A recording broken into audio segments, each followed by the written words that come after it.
네, 존경하는 주호영 국회 부의장님, 선배 동료 국회의원 여러분, 더불어민주당 남양주을 국회의원 김병주입니다. 존경하는 국민 여러분, 이재명 정부 들어 대한민국이 빠르게 정상화되고 있습니다. 최근 100일만 진짜 대한민국의 문이 열리고 있습니다. 국무총리를 비롯한 국무위원 여러분들의 노고에 깊이 감사드립니다. 먼저 국무총리께 질문 드리겠습니다.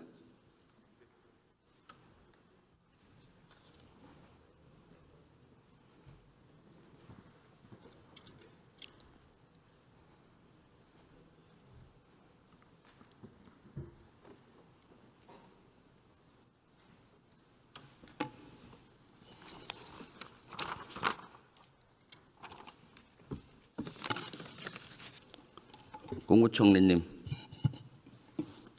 요새 잠은 제대로 주무십니까? 네. 국무총리님 별칭이 있던데 새벽 총리라고.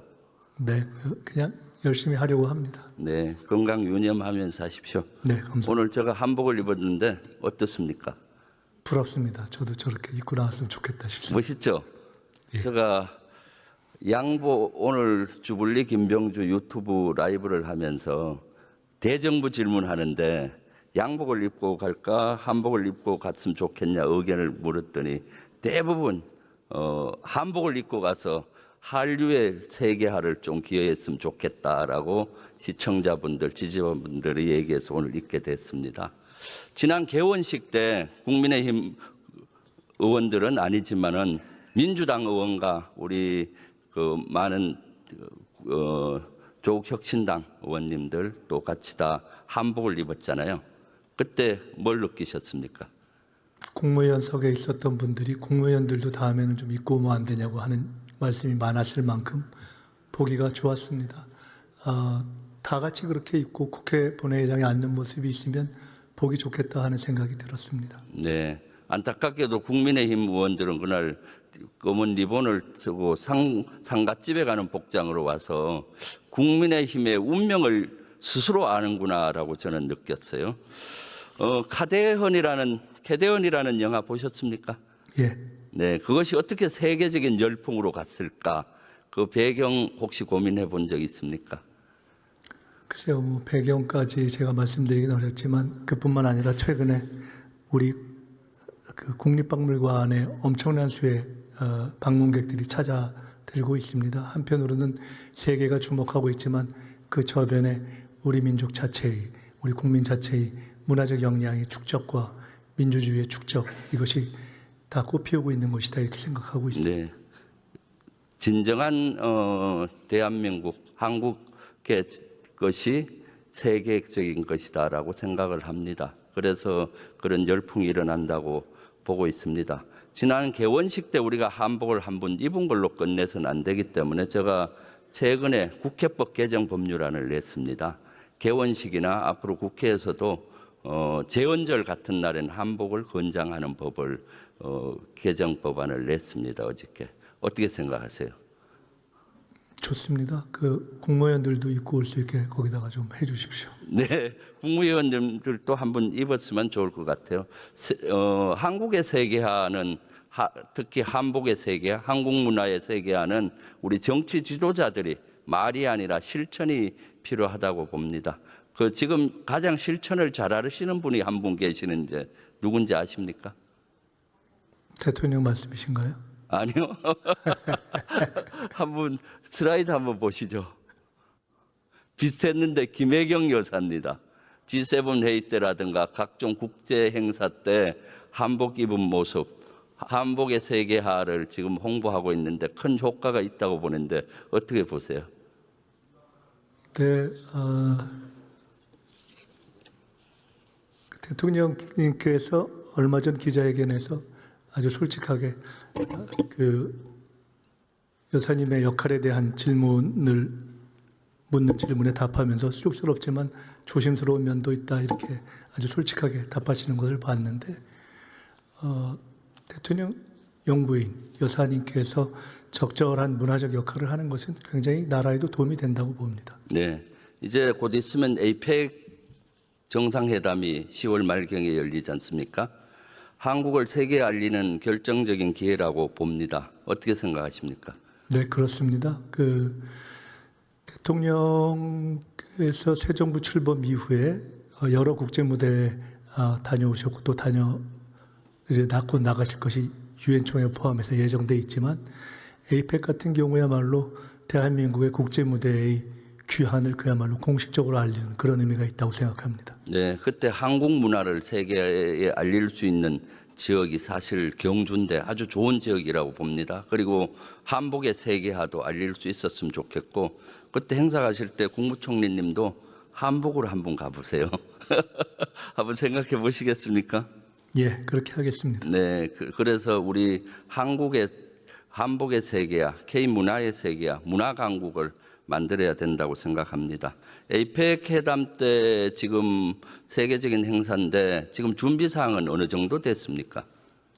사실은 새 정부가 출범할 때 제일 걱정을 크게 할 만큼 여러 가지 행사장, 서비스, 프로그램 등등에 좀 걱정이 많이 있었습니다만은 최선을 다하고 있고 그래서 9월 중하순 정도까지는 기본 인프라는 완전히 다 갖춰지면서 큰 차질 없이 될 수 있게 지금 노력을 다 하고 있습니다.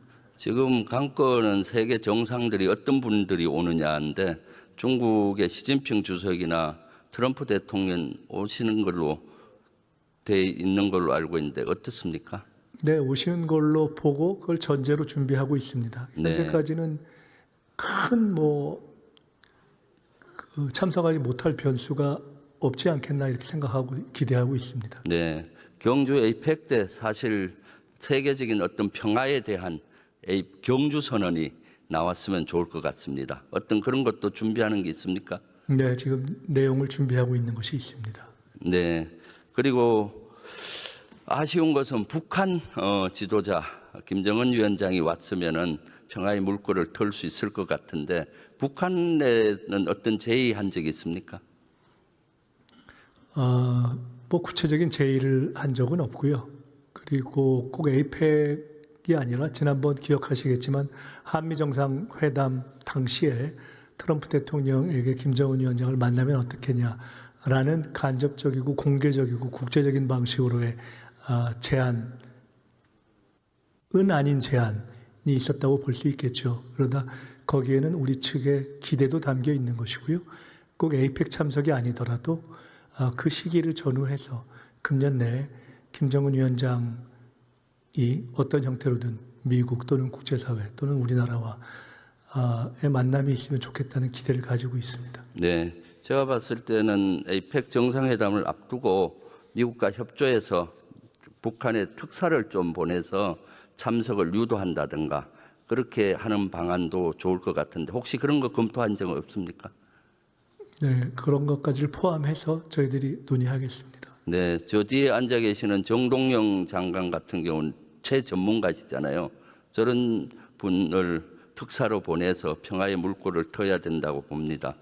그리고 포스트 에이펙이 중요하다고 봐요. 경주가 관광지였는데 엄청 침체돼 있었는데 이번 기회에 에이펙이 끝나고 난 후에 세계적인 관광지로 발돋움하려면은 정부의 지속적인 지원이 필요하다고 보는데 그런 계획 혹시 갖고 있습니까? 경주뿐만 아니라 에이펙을 계기로 해서 대한민국 전체에 관광을 늘리는 하나의 획기적인 계기로 삼자 이런 생각을 하고 관광 전략 회의도 포함해서 여러 가지 관광 대책을 관광을 진흥할 대책도 에이펙과 연계해서 준비하고 있습니다. 네, 지금 시대 정신은 저는 내란 종식이라고 봅니다. 총리님 어떻게 생각하세요? 네, 맞습니다. 한편으로는 내란을 극복하고 한편으로는 회복과 정상화, 그에 기초한 도약을 이뤄내는 것이 저희들의 시대 정신이라고 생각합니다. 내란 종식인데 실제 내란 세력은 아직도 사회 곳곳에 뿌리를 내리고 있고 내란 특검에서는 빙산의 일각 정도만 수사를 하고 있습니다. 그래서 우리 민주당에서는 내란 특검 종합 대응 위원회를 만들고 제가 위원장을 맡아서 지난번에 국방부를 방문을 해서 국방부 자체 조사를 좀 해라라고 요구해서 지금 자체 조사를 하고 있습니다. 알고 계시죠? 네, 들었습니다. 네. 그리고 각 지자체도 실제 12.3 내란 때 청사를 폐쇄한다든가 이런 부하 수행한 정황들이 많아서 2주 전에 행안부 장관을 찾아가서 좀 자체 조사를 행안부가 지자체 대상으로 하라고 했더니 지금 하고 있다라고 알려지고 있는데 하고 있습니까? 네, 그것도 들었습니다. 네. 그래서 내란 특검에서도 확인 작업을 하고 있다는데 지금 안 된 분야가 행정부의 각 기관입니다.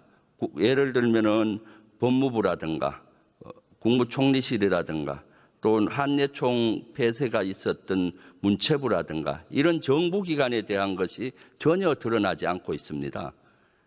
총리님한테 감찰 기능이 있잖아요. 감찰. 그 자체 감찰단을 편성을 해서 자체 조사를 해야 된다고 생각하는데 어떻게 생각하십니까? 내란의 철저한 조사와 또 공직사회의 안정성, 양자의 균형을 다 보면서 우선 특검 진행을 보면서 저희들이 판단하겠습니다. 그것은 지금 시간이 급하고 저 말단 군이나 뭐 시까지 하기는 어렵더라도 최소한 정부 부처는 부하 수행한 것이 많습니다. 지금 공무원이 114만인데 12.3 내란 때 딱 한 명만 사직서를 냈습니다. 법무부의 윤혁 감찰관이죠.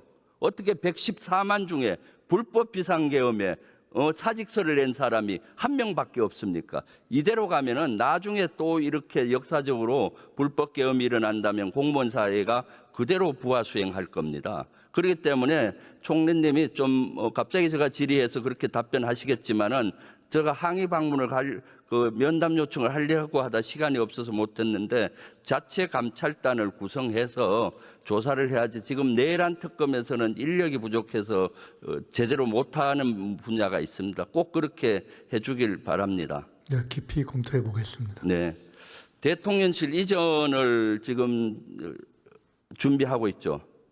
예, 언제쯤 청와대로 들어갈 예정입니까? 구체적인 시기는 봐야 되겠습니다만 하여간 연내로 알고 있습니다. 그렇죠. 그 당시 윤석열 정권에서 사실 준비 없이 국방부 건물을 뺏어서 졸속으로 2달 만에 대통령실을 이전함으로써 무인기로부터 하늘이 뚫히고 도청도 되고 뭐 온갖 안보 공백이 생겼습니다. 청와대로 다시 가게 되면 그런 준비를 철저히 해야 될 것 같은데 그런 준비가 같이 복합적으로 되는지 의문입니다. 네, 당연합니다. 그래서 총리님이 나서서 이것은 경호처, 국방부 여러 부처가 관계되는 거기 때문에 같이 해주면 좋겠고요.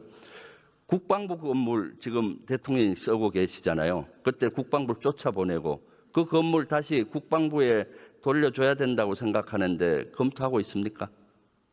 공식적으로 논의는 아직 안 하고 있지만은 지금 청와대로의 이전을 검토하는 그 실무 단위에서 그것까지를 포함해서 같이 여러 가지를 기한하고 있을 것으로 알고 있습니다. 아마 그 건물이 좋아서 여러 부처에서 탐을 낼 텐데 중요한 것은 비정상에 정상합니다.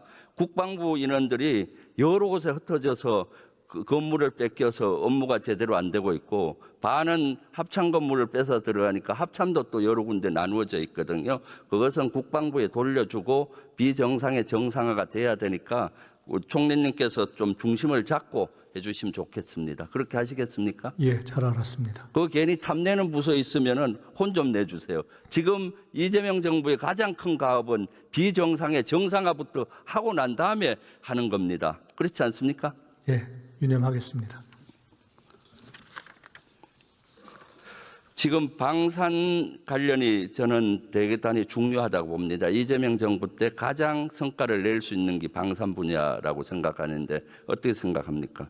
네, 맞습니다. ABCD라고 해서 저희들이 전략산업을 이야기하고 있고 그 중에서도 그 방산 부분을 과거와 비해서 훨씬 더 적극적으로 생각하고 또 투자하고 그렇게 하려고 하고 있습니다. 우리 당에서도 방위산업특별위원회를 편성했고 제가 위원장으로 있는데 제가 방위산업을 육성하려면 정부가 보증을 해야 되고 국회도 발맞춰 가야 되기 때문에 이런 걸 구성했습니다. 앞으로 국회를 잘 활용을 해서 예를 들어서 방산특사라든가 이런 거를 국회의원을 잘 활용하면은 성수효과가 나리라고 생각하는데 어떻게 네, 생각하십니까? 좋으신 말씀인 것 같습니다. 네, 고생했습니다. 계속 노력해 주시고요. 국방부 장관님 나와 주세요.